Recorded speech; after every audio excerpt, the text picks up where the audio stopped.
Your personal art style is a reflection of you.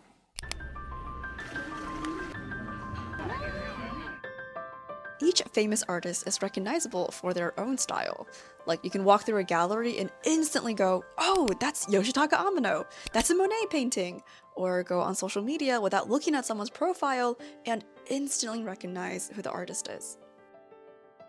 There are strong benefits to knowing your own style. If humans and their art were different flowers and you are a lily flower, then you'll flourish by trying to be the best and most beautiful lily.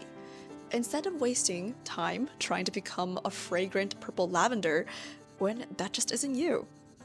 When I was studying to become a professional artist, we were taught to have no style, or a recognizable style that is, so that we can adapt to whatever studio or project requires of us. The expectation was, forget your personal style, learn ours, and execute our vision. After all, this is what you trained to do all those years in art school, right? It's so ironic because when I was younger, I was so determined to find my own distinct art style. And then when I started art school, it became much more of a cookie cutter, how do you make an art style that is as hireable as possible? At the end of the day, both questions are completely valid. Now that I've solved the professional side of the question though by having a job, I want to go back to answer my younger self's burning question. How to find your art style and hold on to your artistic identity, even while working. And there's definitely one through line. You really need to understand yourself.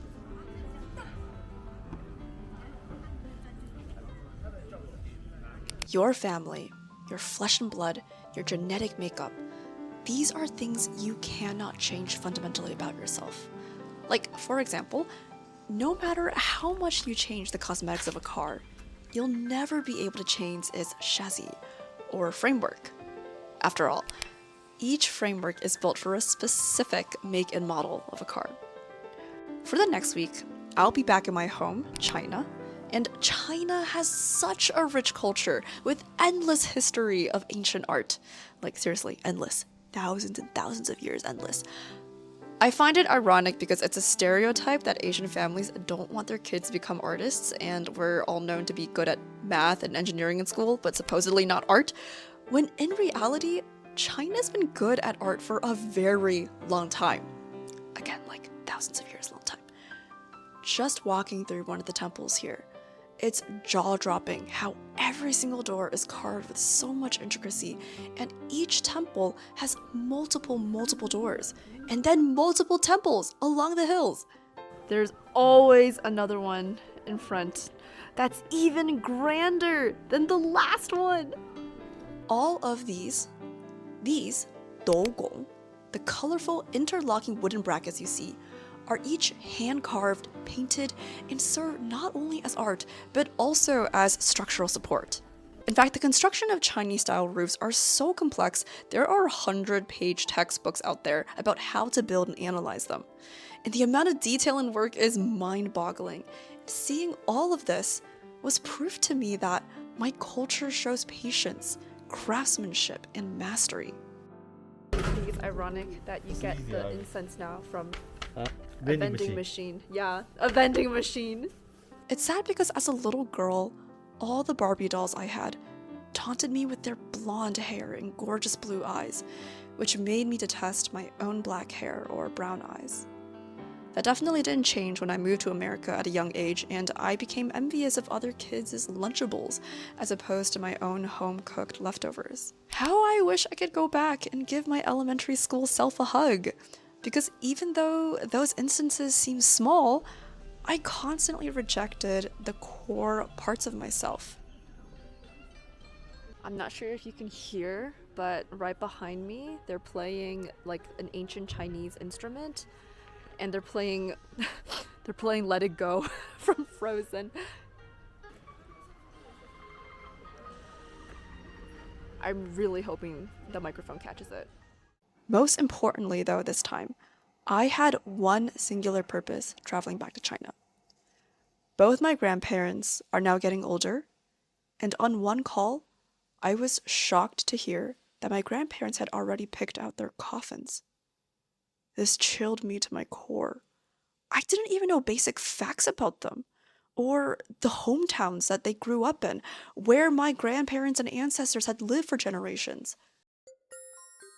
On this trip, I'll find out that for every piece of information that I learn about them, in turn, I learned a little bit more about myself, and in turn, my art. My grandparents on my dad's side grew up on a super small farm on this little plot of land, and they sell what they make for a living. I am particularly fond of Nainai because she is the one who raised me. I remember feeding the goats and running around amongst the chickens here as a little girl. 这是日本的那个小点心，我从日本带过来的。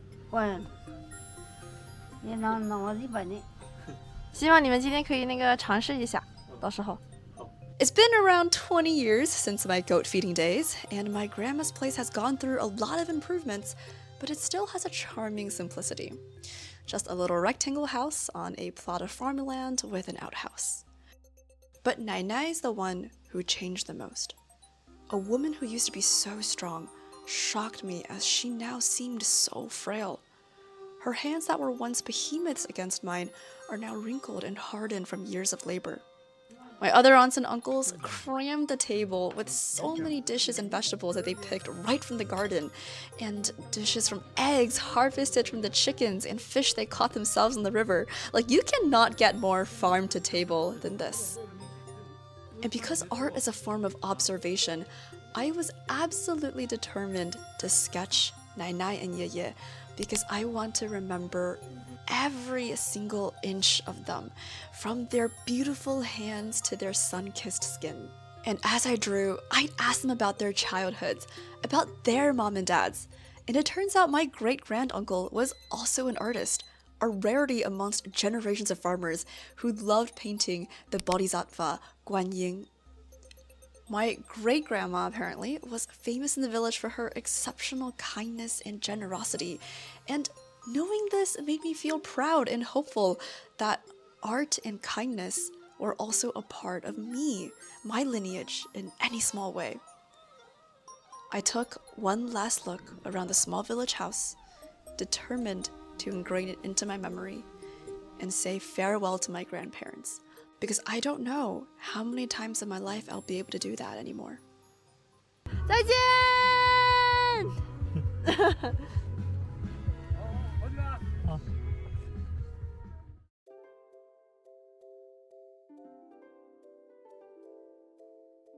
My mom's side of the family live much further away, like all the way over there, 5-hour flight kind of further away. Like, in fact, back in Imperial China, if you committed treason in the emperor's court, this is where they would send you to exile you. That level of far away. We made it to Dali. Dali is a city that surrounds a lake so big, they call it Hai, which means ear sea, because it looks like an ocean or sea and kind of looks like an ear from above. It's colloquially known as the California of China because it's sunny most of the time, with 20 degrees Celsius temperatures year-round, not too cold and not too hot. Now, it's become a very famous tourist destination, and people all over China come to vacation here. It's hard to explain, but I just felt comfortable here.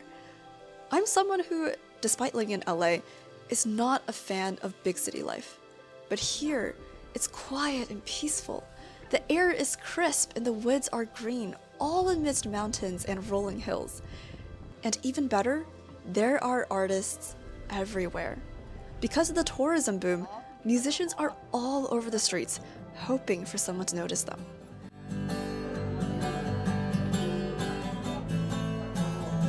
Calligraphers, photographers, you name it. The streets are filled with local delicacies, with chefs, young and old. Some here to continue on old traditions, and some here to start something new and trendy. One of my favorite delicacies here is pa rou er si, which they're using rice for the noodles so that the noodles feel extra mochi. Like literally imagine if mochi was made into noodles. And this shot specifically is beloved by locals here, and my parents liked it so much, they woke up at 6 a.m. to eat it for breakfast before boarding an 8 a.m. flight.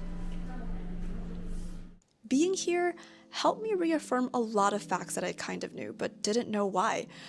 Why I love mountains and lakes and kind of hate oceans. Why I cannot stand places that are too cold. Why I love hot soup noodle foods, and why I prefer peace, quiet, and simplicity. I now understand why, if I'm faced with a blank page, I like drawing scenes of everyday life and plein air-inspired color palettes. Don't get me wrong, action scenes and all that jazz are certainly exciting, but the core parts of my artistry are here.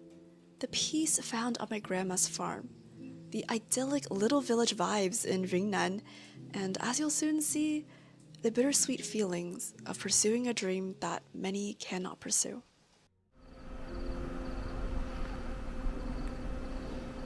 My family on my mom's side is almost completely foreign to me. I really never saw them growing up. I'm on my way to go see my grandma for the first time in like so long. I'm actually feeling really nervous.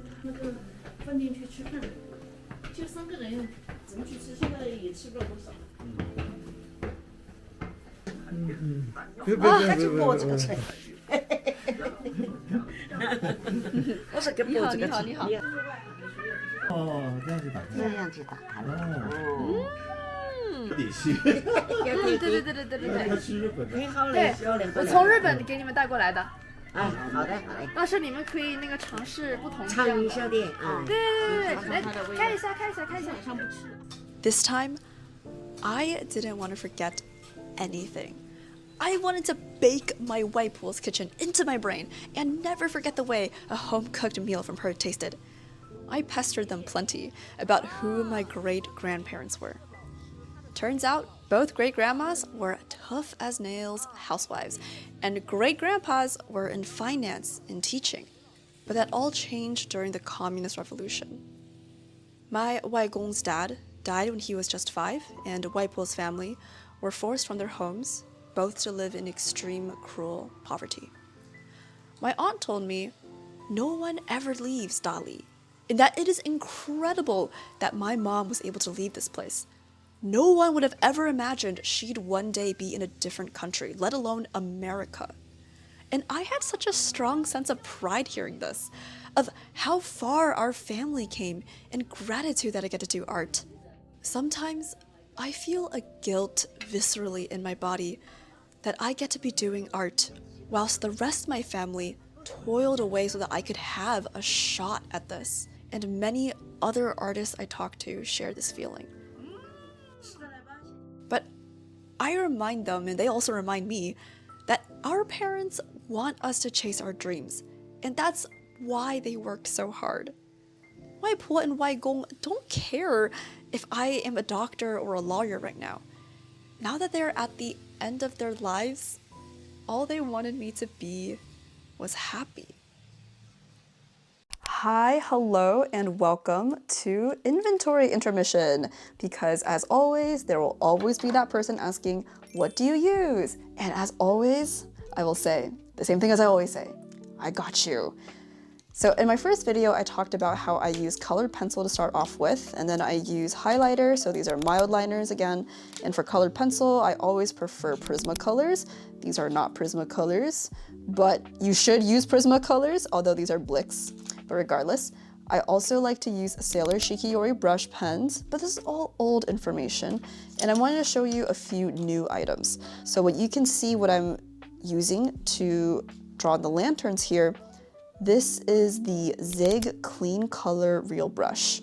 And they have I think they have two versions of it. You can either get like one that's like a dot, so you can like press down as a dot, but I like the one because this is a brush pen. It's super, super fine. It's like a brush pen, but except like you literally get highlighter colors out of it. And so I absolutely love taking this with me on trips. Next is, this is the Fude Makase, and it comes in either a black or a brown. But this is also one of my favorite brush pens, and you can see that I used it here to do all the grays. And what I really like is that it's really, first of all, it's super firm and yet soft at the same time to the touch. You can do something really, really thin, so super thin. You can also do something really, really, really, really thick. And now lastly, I want to show you something that is like one of my favorite things ever. So this is something else that I absolutely love, which is the Bostitch Twist and Sharp Preschooler Pencil Sharpener. Because A, this will never get you stopped at TSA, and it's able to hold all the pencil shavings inside. But also B, I don't know if I'm crazy, but you know those like super tiny like metal pencil sharpeners that you'll see at like figure drawing, things like that, or like those super small tiny ones? Those give me so much anxiety because I'm kind of scared that I'm gonna cut myself on those. But this is so friendly, it's so round, it gets the job done, you know, at the end of the day. So with that, happy sketching.